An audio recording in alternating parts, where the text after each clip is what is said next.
السلام علیکم ورحمۃ اللہ وبرکاتہ۔ آپ دیکھ رہے ہیں یوٹیوب چینل اور میں آپ سے مخاطب ہوں محمد منشا۔ آج کل بلدیاتی الیکشن کے بارے میں کافی گہما گہمی ہے۔ یہ گورنمنٹ آف آزاد کشمیر کا ایک بہت ہی اچھا اقدام ہے۔ الحمدللہ اس سے جو چھوٹے مسئلے مسائل ہیں وہ عوام کے ایک آدمی کے وہ مسئلے مسائل ہیں، لوکلی حل ہو جانے والے اقدامات ہیں یہ۔ تو ان الیکشنوں میں عوام کا جو ہم لوگ ہیں، عوام ہیں، تو ہمارا بھی ایک بہت بڑا ہمارے اوپر ذمہ داری ہے، اور اس ذمہ داری کو ہمیں نبھانے کے لیے میرے خیال میں ہمیں یہ جانچنا چاہیے کہ جو بندہ الیکشن میں کھڑا ہوا ہے، جو ووٹ مانگ رہا ہے، کیا وہ ایماندار ہے؟ کیا وہ عوام کے حقوق کی جنگ لڑ سکتا ہے؟ کیا وہ مالی طور پر مالی پوزیشن اس کی مستحکم ہے؟ ایسا نہ ہو کہ کل اسے اسکیمیں ملیں تو وہ ہماری اسکیمیں ہی کھا جائے۔ کیا وہ بندہ اپنے دل میں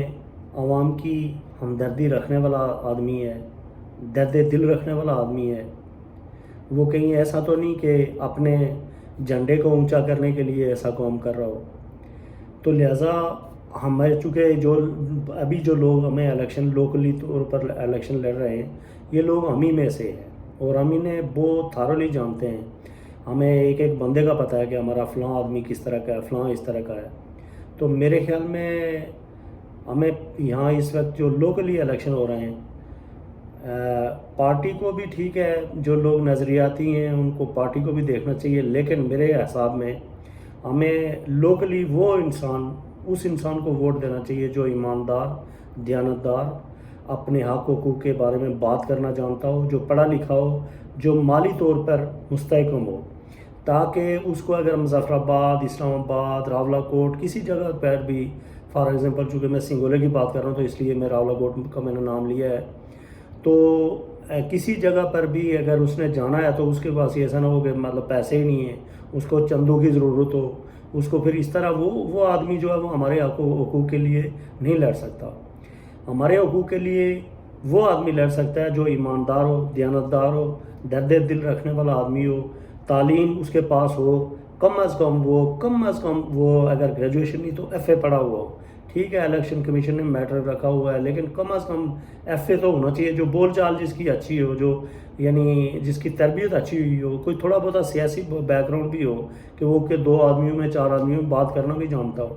تو ایسے آدمی کو ووٹ دینا چاہیے۔ ایسا نہیں کہ میری جو پارٹی ہے تو میں اس کو دیکھوں، اور اس کا اگر پارٹی کا کوئی آدمی ایک ایسا کھڑا ہوا ہے کہ جو 2 لفظ بول نہیں سکتا کسی کے سامنے، جس کے پاس اپنے گھر کے اخراجات کے لیے پیسے نہیں ہیں، جس کے اندر جذبہ ہی نہیں ہے کہ میں کوئی کام کروں یا نہ کروں، بس اس کا اگر مقصد یہ ہے کہ میری جناب ایک جھنڈی لگ جائے کہ یہ کونسلر فلانا یا ڈسٹرکٹ کونسلر فلانا، تو میرے خیال میں ایسے آدمیوں کو ہم نے ووٹ نہیں دینا۔ ہم نے اپنے علاقے میں صحیح جانچ پڑتال کر کے یہ اس طریقے سے پھر جو ہے نا وہ ہم نے ووٹ دینا ہے، اس لیے کہ یہ ووٹ ایک ایسی امانت ہے ہمارے پاس کہ اللہ کا جو فرمان ہے کہ تم سے تمہاری رعیت کے بارے میں پوچھا جائے گا، وہ رعیت یہی ہے کہ ہمارے پاس اس وقت اختیار ہے کہ ہم اپنے ووٹ کے ذریعے کسی ایک بندے کو سلیکٹ کریں گے، اور اگر ہم نے سلیکٹ کرتے ہوئے یہ نہ دیکھا کہ یہ ایماندار ہے، دیانتدار ہے، تو وہ جو جن گناہوں میں وہ حصہ لے گا تو ان کے ذمہ دار ہم بھی ہوں گے، چونکہ ہم نے ہی اس کو ووٹ دے کر سلیکٹ کیا ہے تو وہ اس سٹیج پر پہنچا ہے، اس کرسی پر یا اس جاب پر وہ پہنچا ہے۔ تو اس لیے ووٹ دینے سے پہلے ہر ایک آدمی نے یہ ضرور اپنے ذہن میں رکھنا کہ میں جس آدمی کو ووٹ دے رہا ہوں کیا وہ اہل ہے ووٹ کا، وہ واقعی حقدار ہے، تو اس آدمی کو ووٹ دینا چاہیے۔ السلام علیکم ورحمۃ اللہ وبرکاتہ۔